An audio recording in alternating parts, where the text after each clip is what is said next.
diz assim: advertência revelada ao profeta Abacuque. Até quando, Senhor, clamarei por socorro, sem que tu ouças? Até quando gritarei a ti violência, sem que tragas salvação? Por que me fazes ver a injustiça? Por que toleras a maldade? A destruição e a violência estão diante de mim, há lutas e o conflito se levanta. Por isso a lei se enfraquece e a justiça nunca prevalece.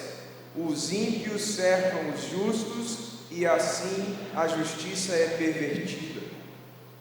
Olhem entre as nações, contemplem-nas, fiquem atônitos e pasmem, pois nos dias de vocês farei algo em que não creriam se lhes fosse contado. Estou trazendo os babilônios, nação cruel e impetuosa, que marcha por toda a extensão da terra para apoderar-se de moradias que não lhe pertencem. É uma nação apavorante e temível, que cria a sua própria justiça e promove a sua própria honra. Os seus cavalos são mais velozes que os leopardos, mais ferozes que os lobos no crepúsculo.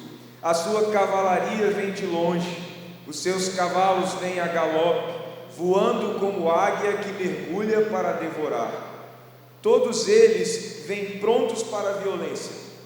Os seus bandos avançam como o vento no deserto e fazem tantos prisioneiros como a areia da praia. Menosprezam os reis e zombam dos governantes. Riem de todas as cidades fortificadas, pois constroem rampas de terra e por elas as conquistam. Depois passam como o vento e prosseguem, homens carregados de culpa que têm por Deus sua própria força. Senhor, tu não és desde a eternidade? Meu Deus, meu santo, tu não morrerás.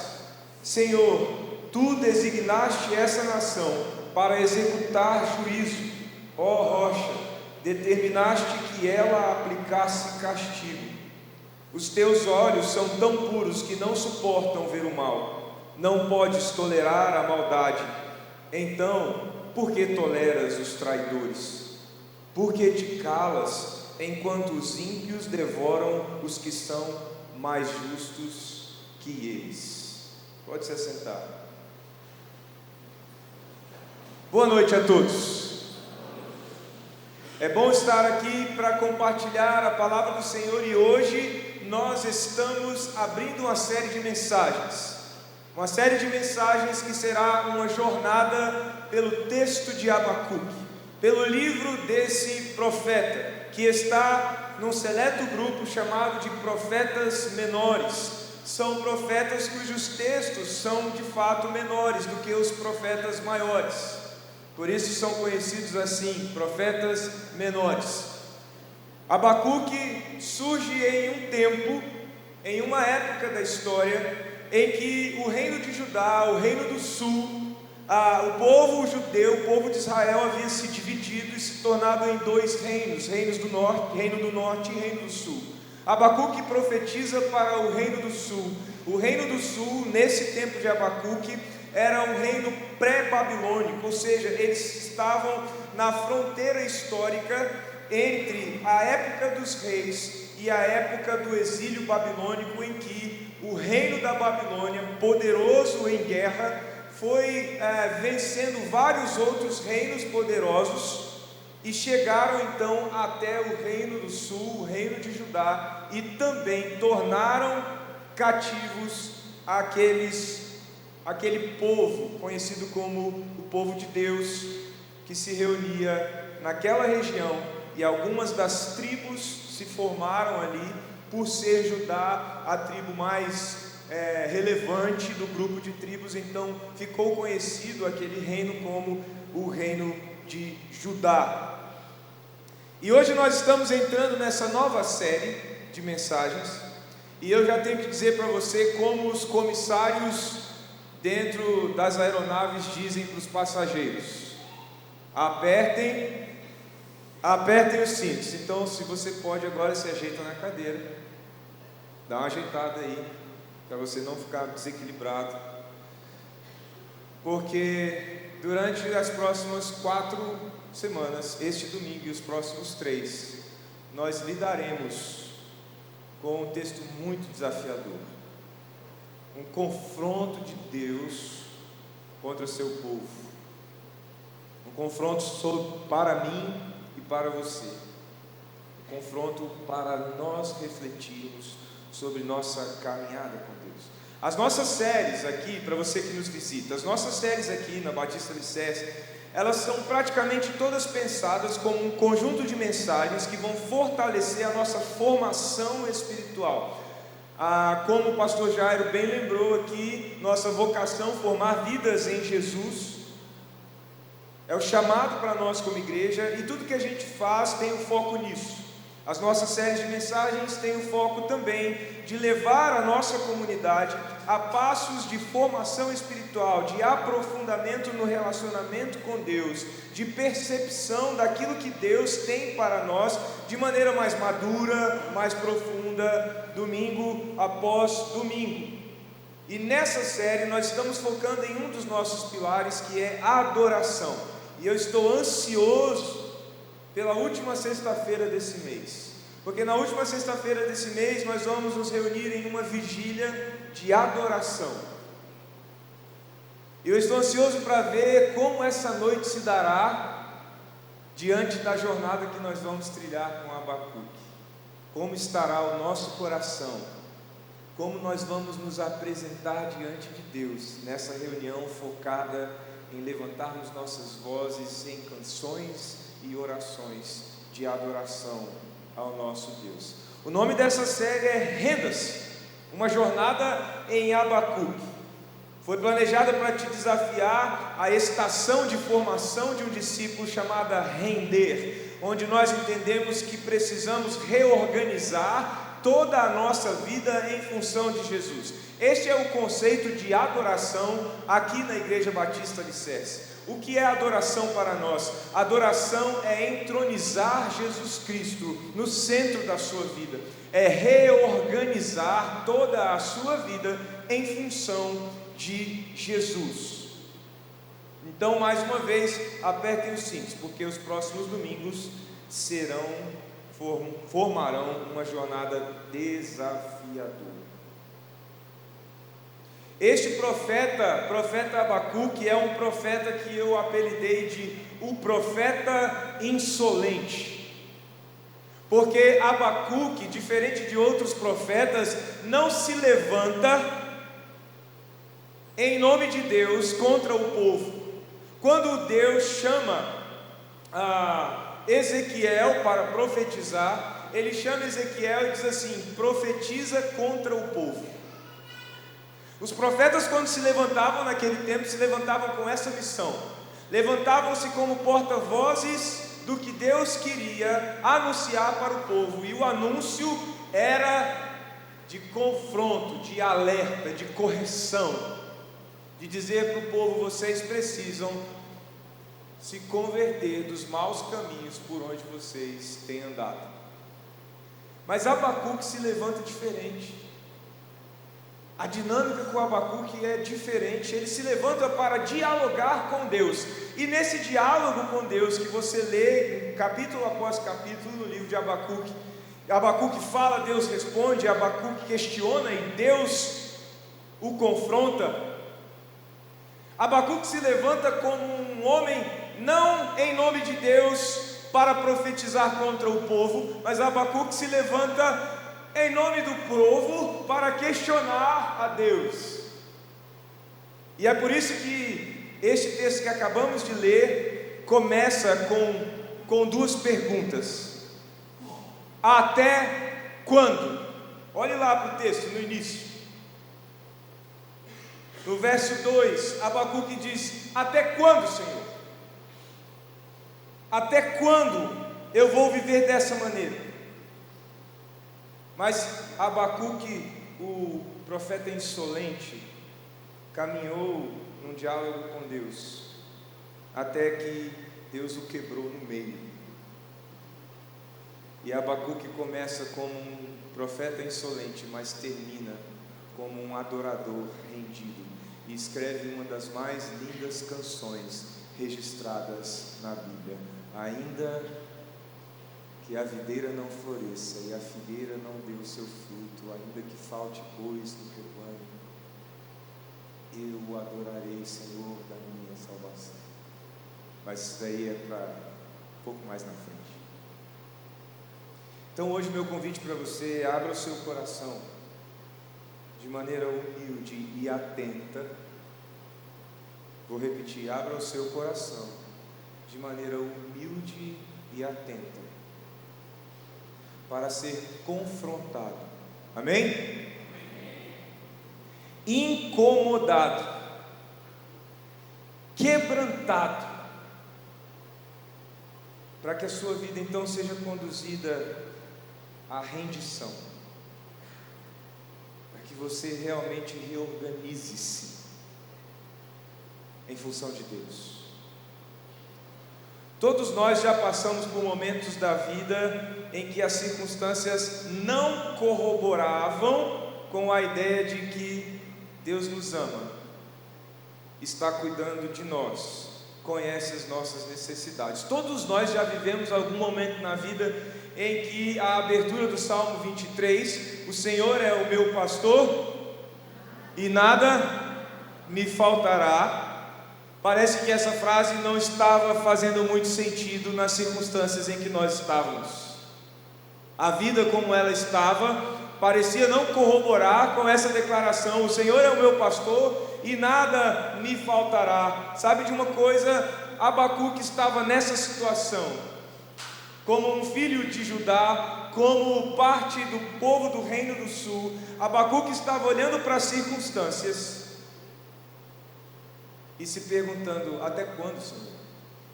Até quando o Senhor vai permitir que vivamos nessas condições, nesse pavor, nesse medo que nos assola? Nós olhamos para as circunstâncias, nós olhamos para as dívidas, nós olhamos para os nossos conflitos familiares, nós olhamos para os diagnósticos ruins, nós olhamos para a escassez, nós olhamos para a aridez, nós olhamos para a escuridão que tomam a nossa vida, e também, como Abacuque, nós perguntamos: Senhor, até quando, Senhor? Até quando o Senhor vai me deixar nessa situação? E é claro, essa pergunta é lógica, é aceitável. Se estamos sofrendo, se está doendo, é natural que nós perguntemos: até quando vai doer? Mesmo que ainda não culpemos a Deus pela dor, pelo sofrimento que está nos visitando, nós sempre esperamos que Deus faça alguma coisa, sim ou não? Mas olha só, e se eu te disser que nem toda dor está no início do processo do crescimento espiritual? Se eu te disser que há dores que estão no fim dessa jornada? Se eu te disser que existem dores que não são uma ponte para que você chegue ao lugar que Deus quer, mas existem dores que são onde você chegou, atravessando uma ponte que você mesmo escolheu atravessar. O que eu quero dizer é que nós temos uma tendência a pensar na dor, e isso nos consola de certa maneira. A gente tem uma tendência a pensar na dor como um meio usado por Deus para nos aproximar dele. Já ouviram aquela frase? Se não vem pelo amor, vem pela dor. Mas deixa eu dar uma notícia meio indigesta aí para a sua aula, ok? Há dores que não são de Deus para nós. Sabia disso? Há dores que não são de Deus para nós, mas isso não é novidade para ninguém. Na verdade, é mais difícil a gente entender que a dor vem de Deus do que aceitar que essa dor não vem de Deus, não é verdade? Mas há hoje uma mentalidade predominante na igreja, naqueles que são frequentadores de igreja, naqueles que são espectadores de YouTube, naqueles que são perseguidores de conferências e de movimentos evangélicos.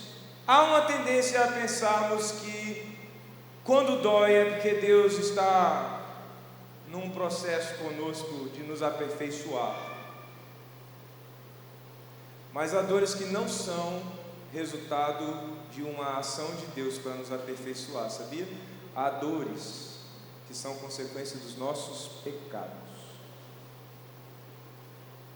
E parece que a nossa geração esqueceu que isso existe.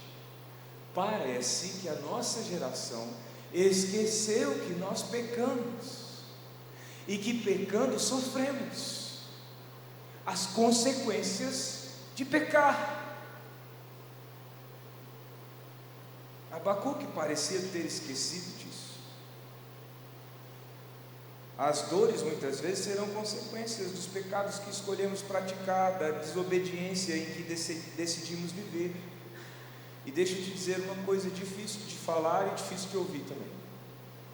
Essas dores não serão sanadas. Essas dores precisam ser sentidas,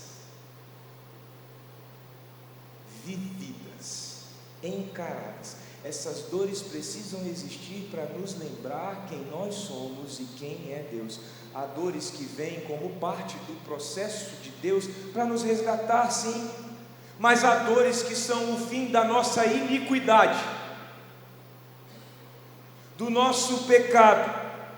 E o que precisamos diante dessas dores que nos sobrevêm por conta do nosso pecado, da nossa desobediência, diante dessas dores, o que nós precisamos é nos arrepender, é colocar nosso rosto no pó e dizer: ai de mim, Senhor,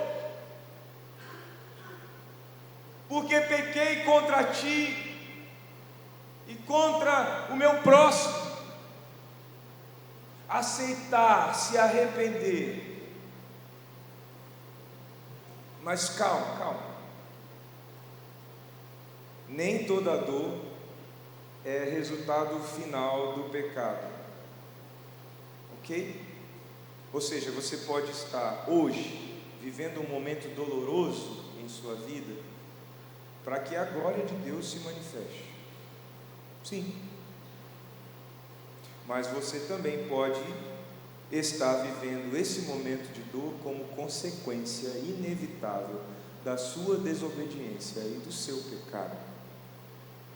Como saber a diferença? Ouvindo o Espírito. Você precisa se colocar na presença de Deus, para que o Espírito Santo te ajude a discernir de onde vem essa dor, Senhor.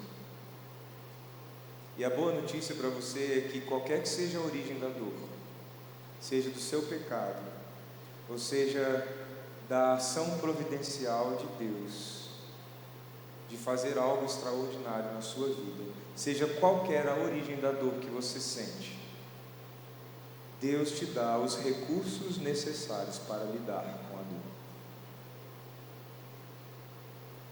Eu dividi essa caminhada de hoje, nesse texto que lemos, em 3 atos, 3 movimentos. O primeiro movimento eu chamei de insolência.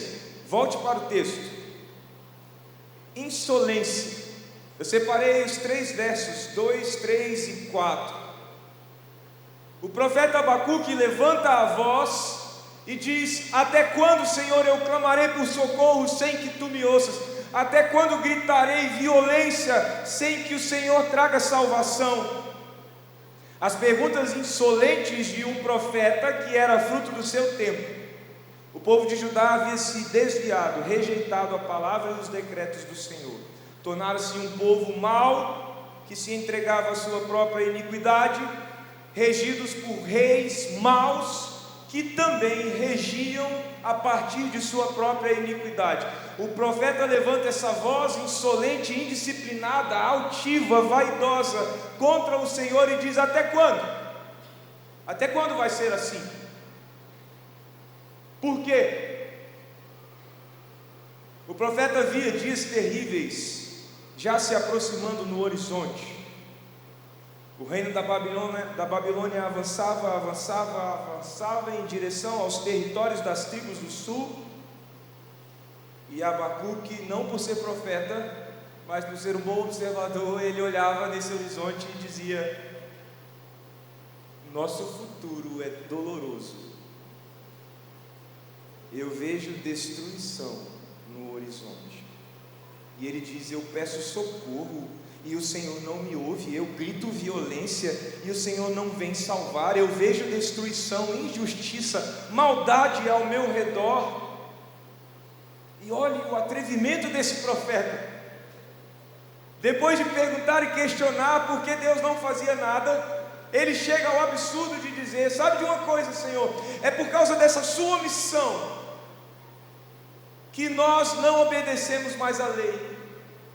Veja aí no verso 4 que ele diz: é por isso que a lei se enfraquece, diz o profeta, e a justiça nunca prevalece.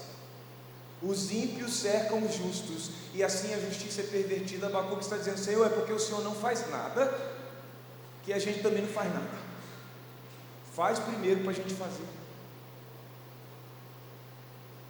Isso não parece muitas vezes orações que nós fazemos? Onde nós dizemos: Senhor, olha aqui, ó, eu, justo do jeito que eu sou, fiel do jeito que eu sou, e o Senhor não faz nada, o Senhor não age, o Senhor não me resgata, o Senhor não me salva, o Senhor não muda as circunstâncias financeiras, as circunstâncias da minha família, o Senhor não muda nada, e eu, justo como sou, merecia um mínimo. É assim que Abacuque se dirige a Deus, insolente e iludido. É assim que o profeta começa o seu registro: insolente e iludido, um homem atrevido diante do Altíssimo e iludido sobre sua própria realidade, porque a verdade, quando ele diz: os ímpios cercam os justos, Abacuque está se referindo à Babilônia cercando Judá. Estes ímpios da Babilônia nos cercam, Senhor, e o Senhor não faz nada. Mas ele não olhava para a sua própria realidade e para a realidade dos seus, como Isaías fez no capítulo 6 de sua profecia, quando o Senhor aparece diante dele e ele diz: ai de mim, um homem de lábios impuros, vivendo no meio de um povo de impuros lábios. Abacuque não é um profeta quebrantado, é um profeta insolente. E a postura de Abacuque é um grande alerta para nós, sabia? Nós precisamos olhar com franqueza para a nossa própria vida e para as nossas dores, sem ilusão, sem altivez, sem insolência, mas com franqueza, humildade, coração quebrantado. O texto de 1 Pedro, capítulo 5, verso 5, cita um texto do Antigo Testamento dizendo assim: Deus se opõe aos orgulhosos, mas concede graça aos humildes. Salmo 51, verso 17, Davi, depois de se deparar com o seu próprio pecado e ser restaurado, Davi diz assim: os sacrifícios que agradam a Deus são um espírito quebrantado, um coração quebrantado e contrito, ó Deus, não desprezarás. Orgulho, preste atenção nisso, olha para mim.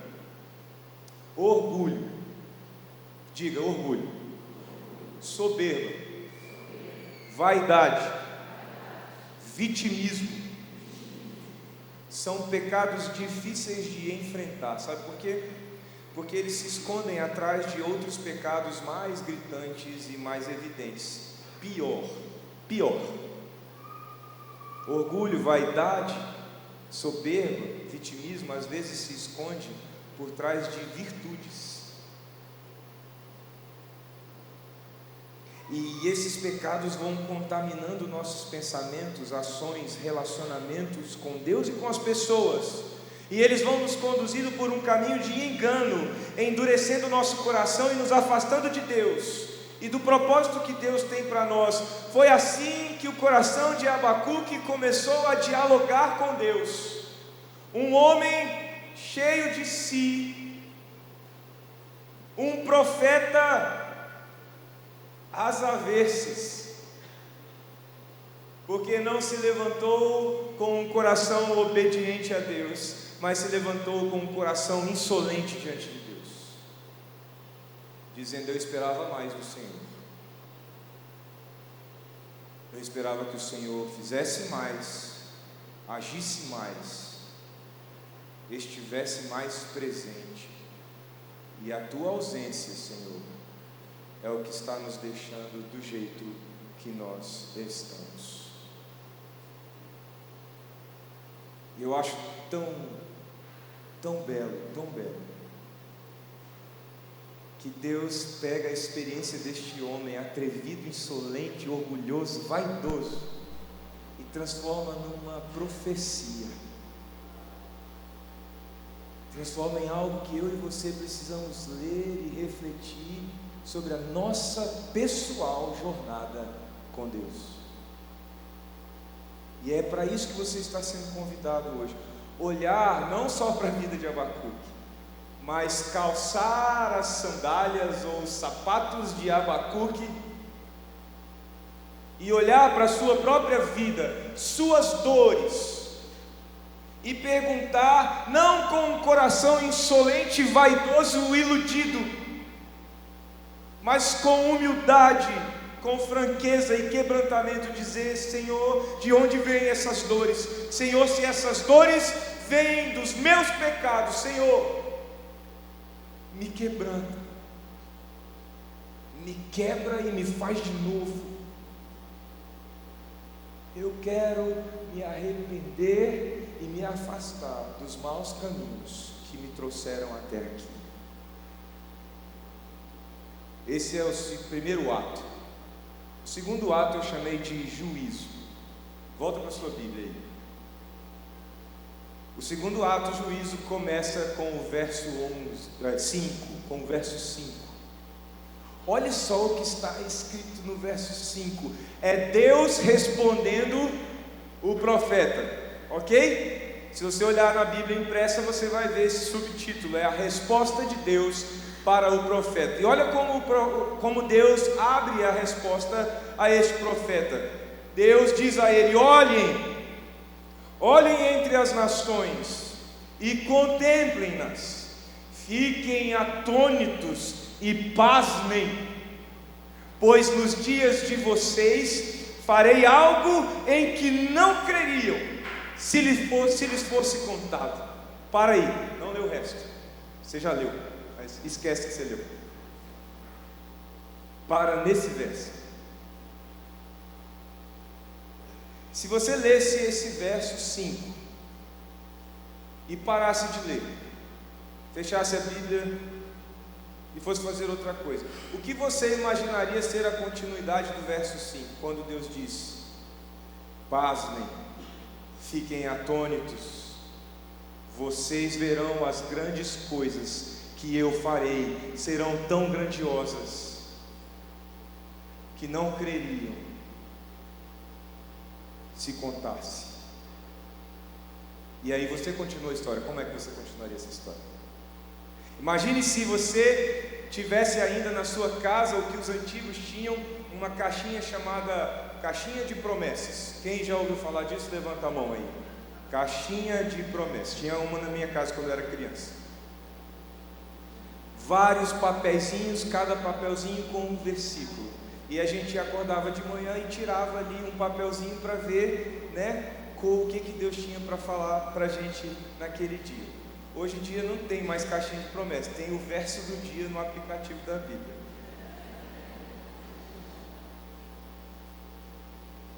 E aí tem aquela famosa piada, vocês já ouviram essa piada? Querem ouvir? Que a pessoa vai lá na caixinha de promessa e Senhor, o que o Senhor tem para me dizer? E aí puxa. E aí vem o verso assim: Judas foi e enforcou-se. E aí o camarada fica nervoso, né? Fala: meu Deus, que mensagem é essa, Senhor? Não, eu vou tirar de novo. E aí ele puxa e vem um outro verso da Bíblia escrito assim: vai tu e faz o mesmo. Obrigado por rirem, porque essa piada é mais velha do que eu. Imagina se você tirasse o verso 5 de Abacuque, capítulo 1, da caixinha de promessas, ou se ele surgisse como o verso do dia no seu aplicativo da Bíblia. O que você pensaria estar Deus falando para você neste dia ensolarado?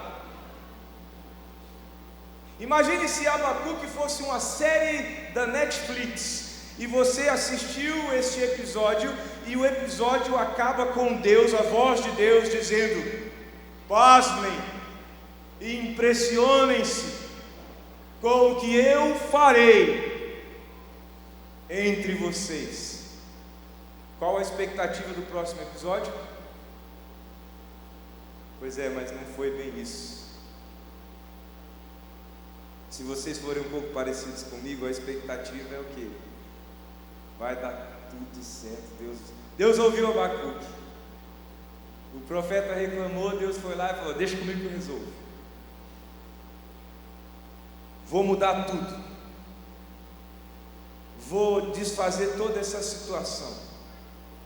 Porque é o que a gente espera. Seja numa oração aparentemente humilde, ou seja numa oração atrevida, o que nós estamos acostumados é olharmos para nós mesmos sempre como alvos do favor de Deus, sim ou não?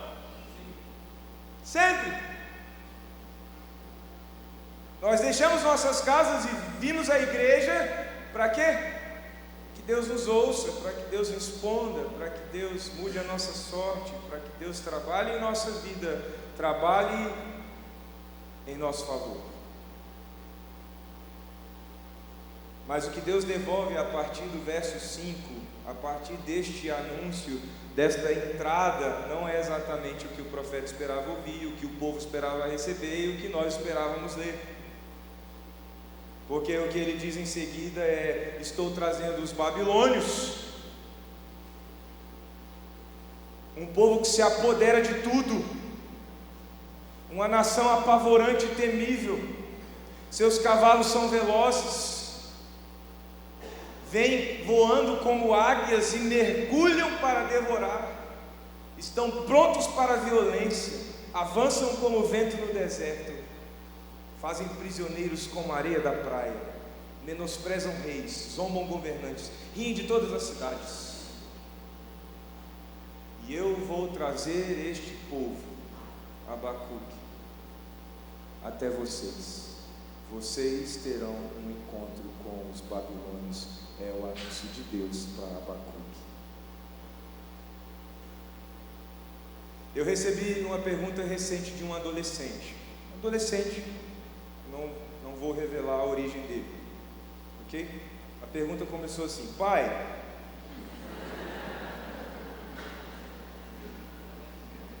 ato falho, foi mal. Pai, se toda vez que eu pecar, eu pedir perdão, Deus vai me perdoar? O que você responderia? Sim? Certeza? 1 João capítulo 1, verso 9 diz o quê? Se confessarmos os nossos pecados, Ele é fiel e justo para perdoar os nossos pecados e nos purificar de toda injustiça.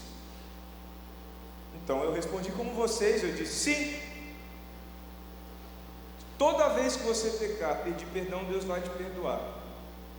Então eu posso pecar 1.000.000 de vezes e pedir perdão 1.000.000 de vezes, que Deus vai me perdoar?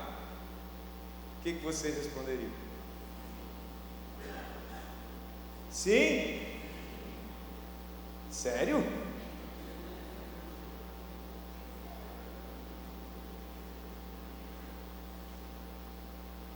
Sim, eu respondi, porque a palavra de Deus diz que a graça do Senhor se sobrepõe, superabunda sobre a multidão de pecados. Ok, eu disse sim. 1 milhão de vezes, 1 milhão de vezes? Sim, perdoa. E aí ele perguntou assim: então, a pessoa pode ficar pecando a vida toda e deixar para pedir perdão só no finalzinho?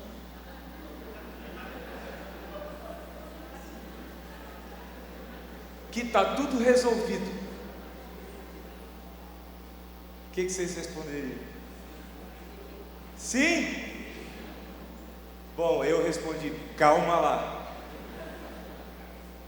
eu estou entendendo você. Não é bem assim. Deus nos perdoa sim de todo pecado, mas Deus não vai nos livrar de todas as consequências que o pecado traz. O pecado não mais nos condena e nos leva para a morte eterna, porque Cristo morreu numa cruz por nós. Ele morreu para que nós não morrêssemos. Mas os pecados que nós cometemos trazem consequências para a nossa vida. Em muitas situações, o Senhor não vai impedir que você experimente as consequências do seu pecado. E o pecado, deixa eu dizer uma coisa, ele pode, para aqueles que estão em Cristo Jesus, ele pode não mais te levar para o inferno. Ah, mas ele pode fazer um belo estrago na sua vida, no seu casamento, na igreja, no trabalho, nas finanças, nos nossos mais importantes relacionamentos. Ah, o pecado pode fazer uma bela bagunça. Como discípulos de Jesus, muitos de nós desaprendemos a lidar com o juízo de Deus. Deus não é mais um Deus justo, Ele é só gracioso. Nós vivemos uma crise inversa à crise do profeta Jonas. O profeta Jonas ficou irritado porque Deus era compassivo. Nós hoje ficamos irritados só de imaginar que Deus pode agir com justiça. Nós caminhamos num relacionamento com um Jesus que é uma Hello Kitty.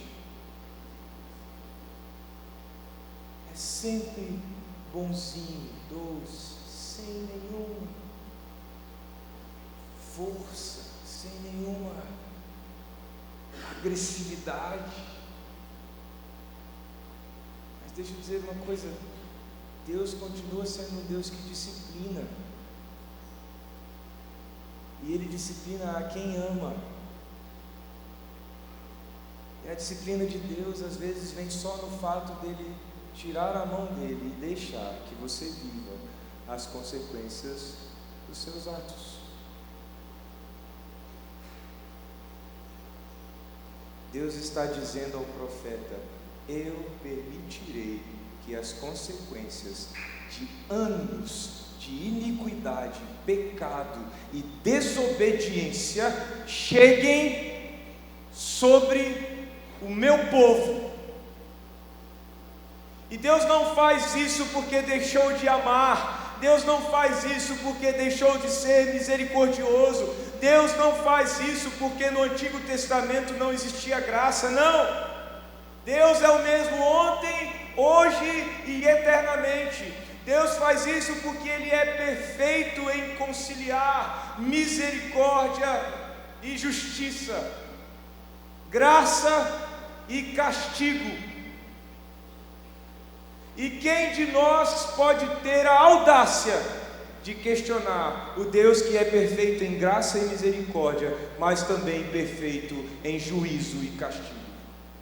Quem de nós pode questionar este Deus? Nenhum de nós pode. Abacuque tentou, e insistiu. E aí vamos para o terceiro ato e último ato. Versos 12 e 13. Veja aí na sua Bíblia. Versos 12 e 13.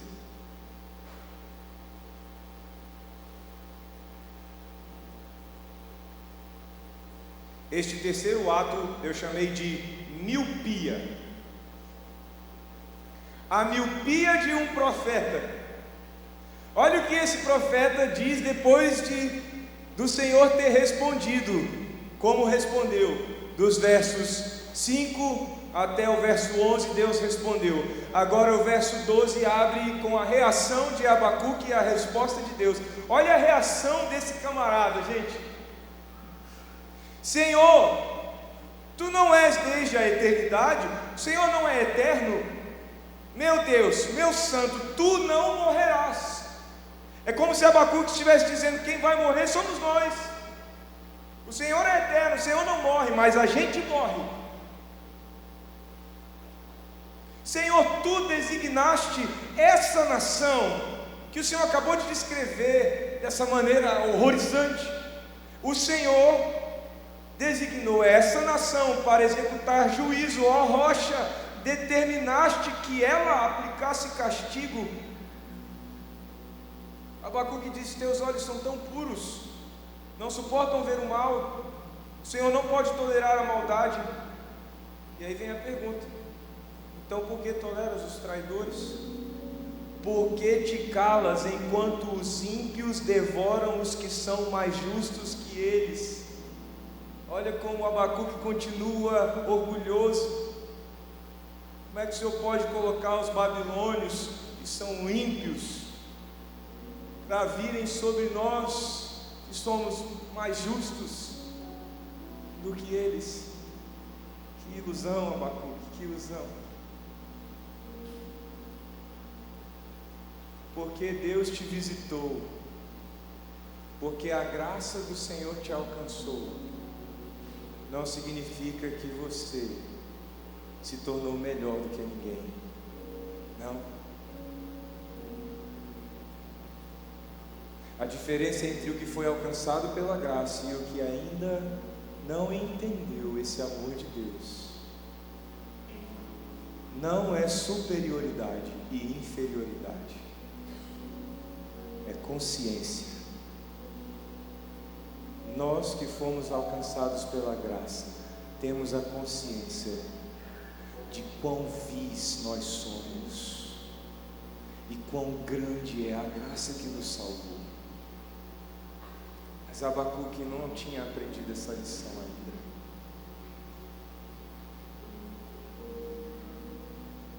Abacuque é um profeta, mas de maneira diferente. Ele encara Deus, se levanta contra o Senhor. Ele não vê seu pecado, ele não vê o pecado da sua nação, ele não diz: ai de mim, Senhor. Não. Abacuque olha para si e para os seus e diz: somos melhores, somos mais justos, somos teu povo, não merecemos passar por isso. Quantas vezes você levantou a sua voz em oração dizendo isso diante de Deus? Deixa eu dizer uma coisa para você: não é assim que nós nos aproximamos diante do Altíssimo. Jesus contou uma parábola sobre dois homens orando. O mestre na lei e o publicano. O mestre na lei dizia: Senhor, obrigado, porque eu não sou como estes. E no resumo do que ele diz é: obrigado, Senhor, porque eu sou muito melhor do que estes. Do outro lado, o publicano de joelhos batia no peito e dizia: Senhor, cobre-me com a tua graça, porque eu sou um pecador e sem ti eu não viverei.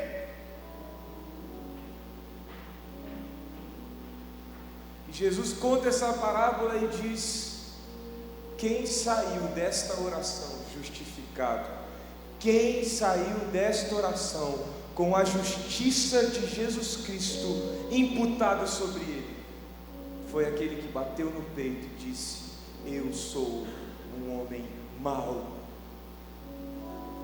e eu preciso do teu perdão. Será que eu e você não estamos tomados pela mesma miopia de Abacuque? Só queremos aceitar um Deus que nos protege, que nos livra, que nos dá o que tocamos, o que sentimos, o que cheiramos. Um Deus que só profetiza sucesso e bem-estar para o ano que está por vir, prosperidade material, emocional, espiritual. A gente só quer um Deus que coloca troféus nas nossas mãos, para que andemos no meio de um povo derrotado, como aqueles que venceram. Nós não queremos um Deus que diz para nós andarmos no meio de um povo perdido, como aqueles que foram achados na mesma perdição que aqueles hoje se encontram. Não, nós queremos andar por cima da carne seca. Será que nós estamos vendo as coisas com as lentes míopes de Abacuque? Será que nós estamos perdidos como o povo de Judá, mergulhados em desobediência, pecado e iniquidade, e nem mais percebemos o caminho que nós percorremos para chegar até onde chegamos? Não queremos sofrer, ninguém quer. Quem quer sofrer aí, levanta a mão. Ninguém quer. Ninguém quer sofrer. Abacuque também não queria. Mas será que sofrer não é exatamente o que nós precisamos para acordar da ilusão dos pecados dos quais precisamos nos arrepender e nos libertar? Será que não é a dor o despertador de Deus?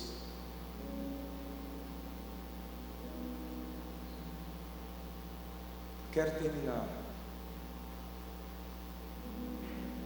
compartilhando com você algo que, estudando o texto junto com a equipe da igreja, nós encontramos como uma pedra preciosa encrustada nesse diálogo entre Abacuque e o Senhor. Volte lá no verso 12. Abacuque diz assim: Senhor, Tu não és desde a eternidade? E ele faz uma afirmação assim: meu Deus, meu santo, Tu não morrerás. Até nisso Abacuque estava errado. O nosso Deus eterno se fez carne. O nosso Deus morreu.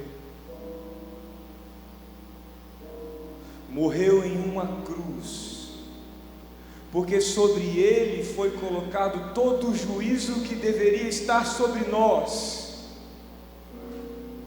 Porque sobre Ele foi depositado o castigo que deveria ser dado a cada um de nós. Porque sobre Ele, na cruz do Calvário, foi declarada a condenação que era nossa, ainda que Ele não tenha cometido pecado algum. Abacuque não conseguia ainda enxergar a cruz, mas eu e você podemos enxergar a cruz, e para essa cruz devemos dar toda a nossa atenção, para que essa cruz nos cure da insolência dos nossos orgulhosos corações, nos faça discernir o que o pecado nos causa, que essa cruz nos conduza a um lugar de contrição, de joelhos dobrados e rosto no pó, quebrantamento, arrependimento e rendição. Jesus morreu numa cruz para perdoar pecadores como nós. Jesus morreu numa cruz para que eu e você pudéssemos viver e viver para Ele. Jesus morreu numa cruz, e o que eu e você temos que fazer é tão somente nos render e dizer: cobre-me, Senhor, com o teu sangue, para que a minha maldade não determine meus passos. Feche os seus olhos.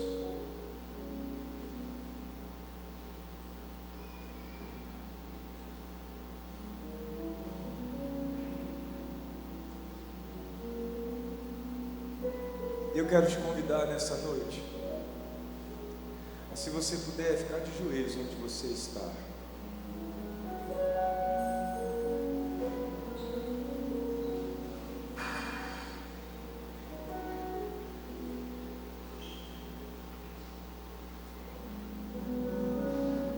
Joelhos dobrados representam a nossa disposição